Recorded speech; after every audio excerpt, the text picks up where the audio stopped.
As the sun was about to set, the other man asked, "What is your name?" "My name is Shotroda." The name Shotroda suddenly tingled his mind and heart. It suddenly brought him flashes of memory of the night when he visited Maramai village. How he left early the next morning, leaving an instruction with the woman who had given him hospitality. Taking him to be his son, he suddenly halted and called for the fight to end. He put forward some questions to clarify his doubts.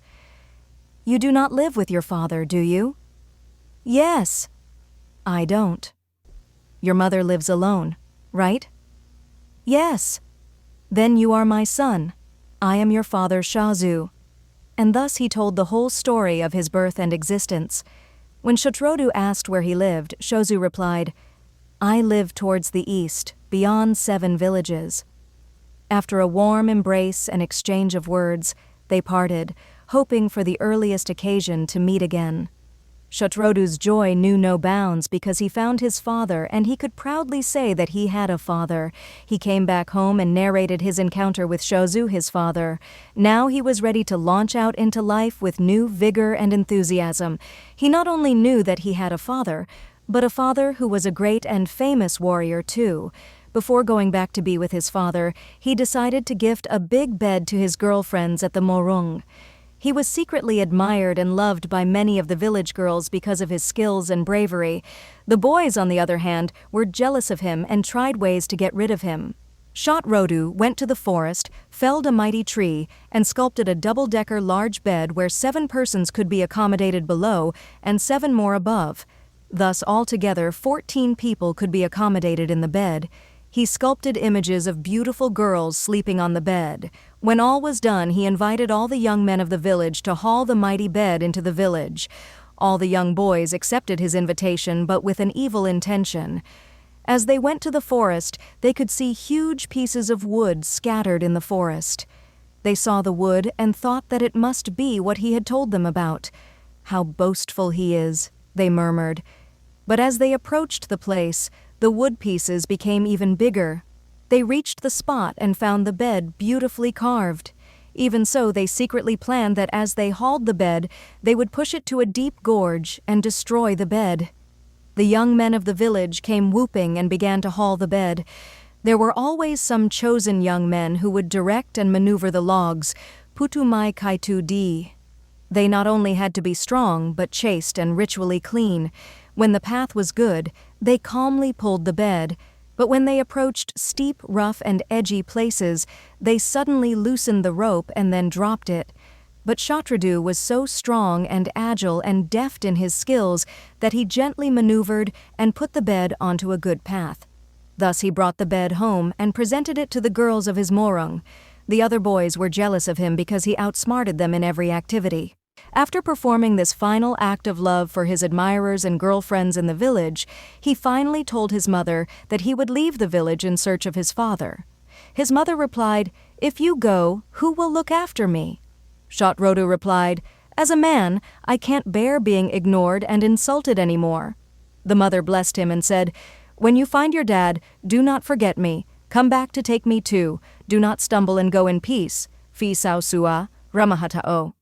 As there were no roads, he walked through the jungles, over the hills and over dales, and passed through many villages. At last he reached Zhamai. He introduced himself as a Shotrodu and asked for a certain Shozuu. Shozuu came searching for him and took him home. There he lived a very happy, humble, and simple life. One day, when all the elders of the village had gone to the field, suddenly enemies from another village came sneaking into Zhamai village. Shotrodu could find no young men, and so he got his 2 hunting dogs and 2 girlfriends to help him. The 2 girls climbed 2 trees at 2 corners of the village gate with shawls signaling the advance and retreat of the enemies.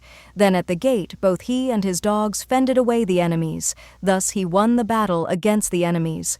Then he made a home, performed the Feast of Merit. He hunted tigers, bears, and eagles.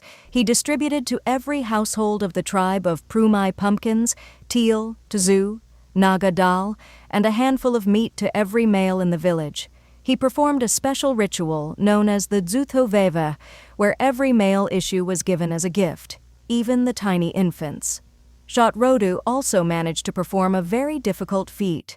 He not only young girls, but even both mother and daughter, and even the closest neighbor's wife and daughters. The ethos of those days gave honor to a man who could win over many young women. If the man was able to woo and sleep with them, then he was counted as smart and manly. When he had performed all this, his honor was considered complete. In the village, there was a challenge set as to who would be the most worthy person to wear the special necklace, the leopo among the Poumais. The leopo was adorned with a lot of costly ornaments, like gold and diamonds. Moreover, it was very heavy stuff. The village folks discussed and found out that a man named Veikho was considered a worthy person. He was the first among the Poumais to give a feast to all the Poumais, but he too had some more feats to perform. Later they came to know that there was another man who was very rich and had performed the feast of merit many times. His name was Veikho, but he could not be honored with the leopo because he had not completed some feats like killing a bear and wooing women. Then they came upon Hrünü. They inquired if he had performed all the feats, like performing the Feast of Merit, killing wild animals like a tiger, a bear, an eagle, and other animals, which was part of the honor. A man was also expected to woo both virgins and their mother, and his neighbor's wife too. They also should have distributed teal, pumpkin, and naga dal to all the Poumais.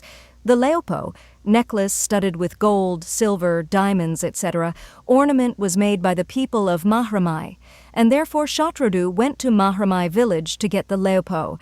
When he reached Lakhamai village to get the leopo, the lady who was making the leopo asked him, "Did you finish all the prerequisite works of honor?" 20. "Yes," he answered. Then she told him, "You may go and lift the lupo." When he went to pick it up, though, he could not lift it. She warned him, saying, "You might not have finished all the actions." To cross-check the actions carried out, she narrated all the activities one by one. "Have you built a home?" "Yes." "Have you performed the Feast of Merit?" "Yes." "Killed a tiger?" "Yes." "Bear?" "Yes." "Eagle?" "Yes." "Yes." "Known a mother and daughter?" "Yes." "Neighbors also?" "Yes." "Well, you are very smart and courageous, I see. Lastly, have you caught a squirrel?" "No." "Then go and catch a squirrel," she said. As Hrünü just walked out of the village gate, he suddenly noticed some squirrels jumping onto the trees. So quickly and deftly he caught one and briskly returned to the lady who guarded the leopo. Surprised, she inquired if he had forgotten something. He said, "I already caught the squirrel." She was so impressed by his skills and bravery that she fell for him immediately, and he even when he returned home, carrying the leopo, he halted in every village. When he danced wearing the leopo, the tinkle of the gold, diamonds, and bronze could be heard even from neighboring villages. The people from other villages would say, "Hrünü must be dancing wearing the leopo." When he died, 7 graves were dug. That way, people would not know the exact place of his body. The relatives buried him in the dark of the night so as not to show in which tomb he was laid, because the leopo was buried along with him. The night he died, there was terrible thunder and lightning, and the heavy rainfall made the Iril River to flood. A charmed stone was brought by the flood. It was said that if anyone managed to haul that stone to their home, his family would not go hungry for 7 generations. And the flood was so strong and extensive that the water covered the whole village, and so the tomb of Hrünü could not be spotted anymore.